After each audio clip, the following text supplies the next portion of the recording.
आपने मुझे चाटा क्यों मारा? तूने मेरी बात नहीं सुनी। जो मेरी बात नहीं सुनता उस पे मुझे बहुत गुस्सा आता है, बस इसलिए मैंने तेरे कान के नीचे दिया। दक्षु, तुम्हारी हिम्मत कैसे हुई गार्ड अंकल पे हाथ उठाने की? पापा, ये दो गाड़ी का चौकीदार ये मेरी बात नहीं मान रहा। दक्षु, ये क्या हरकत है? कितनी बदतमीजी कर रहे हो तुम। तुमने हमारे घर के सिक्योरिटी गार्ड अंकल पे हाथ क्यों उठाया? देखिए ना मैडम, जब से पागल कर रखा है इसने। मेरे को कह रहा है कि बाहर घुमाने ले जाओ। अरे एकदम से बारिश आ जा रही है, एकदम से धूप हो जा रही है, अरे आंधी तूफान चल रहे हैं, ऐसे मौसम में मैं इसे बाहर कैसे ले जा सकता हूँ? जब मैंने इसकी बात नहीं मानी तो इसने मुझे सीधा थप्पड़ मार दिया और कहने लगा कि आपकी औकात ही क्या है। मम्मी, ये अपनी औकात भूल रहा था, मैंने बस उसको इसकी औकात याद दिलाई है। दक्षु, अपनी बकवास ना बंद करो। दिन पर दिन ना तुम्हारी शरारतें और तुम्हारी बदतमीजी बढ़ती ही जा रही है। दक्षु, तुम्हें दिखाई नहीं दे रहा कि गार्ड अंकल तुमसे कितने बड़े हैं और तुमने इतने बड़े इंसान पे हाथ उठा दिया? तुम्हें अपनी एज दिखाई नहीं देती क्या?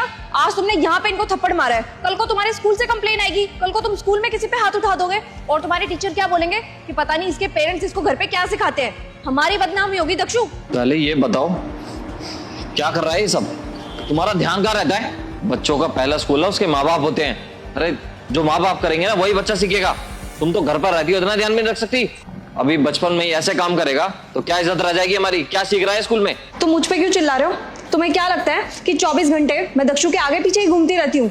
तुम भी तो उसके बाप हो ना, तुम्हारा भी तो हक बनता है, तुम्हारा भी तो बच्चा है ना ये। तो जितनी रिस्पॉन्सिबिलिटी मेरी बनती है उतनी तुम्हारी भी बनती है। मेरे ऊपर चिल्लाने का कोई मतलब नहीं बनता, क्योंकि मैं 24 घंटे इसका ध्यान नहीं रख सकती कि क्या कर रहा है क्या नहीं कर रहा। और ये मुझे क्या पता कहाँ से सीख कर आया है? मुझे लगता है स्कूल में से कहीं से सीख के आया होगा। अब स्कूल की जिम्मेदारी तो स्कूल वालों की होनी चाहिए ना, कि वहाँ पे भी मेरी रिस्पॉन्सिबिलिटी बनती है। मैं देखती रहूँ इसको 24 घंटे कि देखो स्कूल से क्या हरकत सीख के आ रहा है। और अगर तुम्हें ज्यादा दिक्कत हो रही है ना तो एक काम करो, अब से तुम्हारी जिम्मेदारी है, इसको स्कूल भी तुम छोड़ के आना और स्कूल से लेकर के भी तुम आना। समझ में आ गया ना तुम्हें?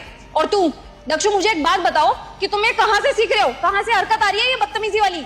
मम्मी, आप ही तो बोलते हो, उससे आपने तो सिखाया है मुझे। मैंने सिखाया? भी वहां आकर के एक चाटा मारूंगी ना तब पता चल जाएगा किसने सिखाया है। सच सच बता, किसने सिखाया तेरे को ये? मम्मी, आज सुबह की तो बात आप भूल गए। तू 2 कौड़ी के सिक्योरिटी गार्ड मुझे मना कर रहे हैं? तूने मना कैसे किया मेरे काम के लिए? तू ना हमारा गार्ड है और तेरे को यहाँ पे काम करने के ना पैसे मिलते हैं, तो जब जब मैं तेरे को जो जो काम बोलूंगी ना तब तब वो काम तेरे को करना पड़ेगा। मैडम, हम मुझसे पर्सनल काम करवा रहे हो अपना? अरे मैं यहाँ पर गार्ड हूँ, मैं नहीं जाऊंगा कोई सामान लेने आपका। अरे अपनी बकवास बंद कर। जब जब काम दिया जाएगा ना तेरे को तब वो काम तेरे को करना पड़ेगा उसी टाइम। तू मना करने वाला कोई नहीं होता, वरना अगर तूने मेरे काम के लिए मना किया ना तो एक और चाटा लगाऊंगी। और बेटा, जो तू मेरे को नौकरी की दोस्त दिखा रहा है ना, तेरी नौकरी भी खा जाऊंगी। तो जा मेरा काम कर। क्या बेवकूफ। अच्छा, कोई किसी की बात नहीं मानता तो उसको चाटा मारते हैं। अब मैं भी मारूंगा चाटा जो मेरी बात नहीं मानेगा तो। देखो दक्षु बेटा, तुम बहुत गलत समझ रहे हो। अब गार्ड अंकल और मेरी एज सेम ही है, तो मैं इनको चाटा मार सकती हूँ। और वैसे भी मैंने इनको कुछ काम बोला था तो इन्होंने काम के लिए मेरे को मना किया था, तभी मैंने इनको थप्पड़ मार दिया था। लेकिन मैं इनको थप्पड़ मार सकती हूँ, तुम नहीं। अरे तुम्हारा भी कोई हक नहीं बनता उस पर हाथ उठाने का। वो हमारे यहाँ पे काम करता है, इसका मतलब ये नहीं है कि तुम उसके ऊपर हाथ उठा सकती हो।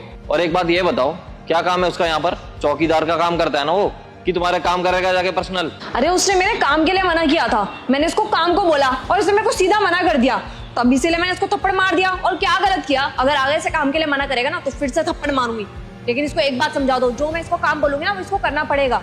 और वैसे भी हमारा काम नहीं करेगा तो किसका करेगा? पैसे किस बात के ले रहा है ये? क्या मना किया है उसने? हैं? क्या मना किया है? अरे वो यहाँ पे काम करता है, चौकीदारी का काम करता है ना, उसके पैसे ले रहा है वो, ना कि तुम्हारे पर्सनल काम करने के। और तुम बच्चे के सामने उसको थप्पड़ मार रही हो तो वो तो यही सीखेगा ना। और बच्चे ना कोरे कागज की तरह होते हैं, उनके ऊपर तुम जो लिख दोगे ना वो वही सीख जाएंगे। और अभी से तुम उसको ये सब सिखाओगी तो कल को तो किसी की इज्जत ही नहीं करेगा, सब पे हाथ उठाएगा वो तो। और वो दिन दूर नहीं है अंकिता, वो कल को तुम पे भी हाथ उठा देगा और उसकी जिम्मेदार होगी सिर्फ और सिर्फ तुम। देखो, गलती की है तुमने तो अभी के अभी ना उनसे माफी मांगो। मैं नहीं चाहता कि तुम्हारी वजह से मेरा बच्चा बिगड़े। माफी मांगो उससे। क्या मतलब राहुल, मैं सॉरी बोलूं सभी गार्ड को? हाँ तुम, क्योंकि तुमने गलती की है ना तो तुम्हें ही माफी मांगनी पड़ेगी। माफी मांगो अभी के भी, ताकि उसे भी पता चले कि जो गलती करता है ना उसे माफी भी मांगनी पड़ती है। माफी मांगो। सॉरी, आगे से ऐसा कुछ नहीं होगा। तुम पे हाथ उठा करके मैंने बहुत बड़ी गलती कर दी, हो सके तो मेरे को माफ कर देना। कोई बात नहीं मैडम जी, आपने हमसे माफ़ी मांग ली, इतना ही काफ़ी हमारे लिए।